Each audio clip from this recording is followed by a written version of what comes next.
Атастар бирөөлөр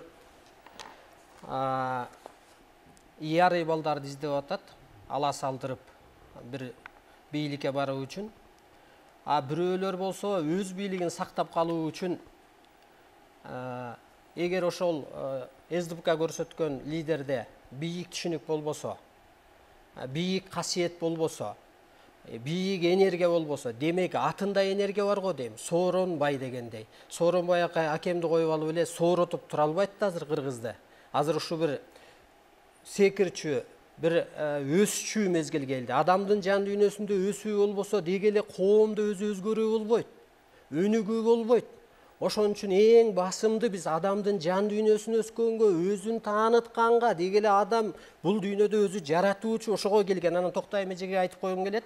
Бул утурумдук иш. Мен утурумдукка бараткан жокмун. Улуулук үчүн мен бирге берем. Ким менен болсо, оппозициясы, позициясы.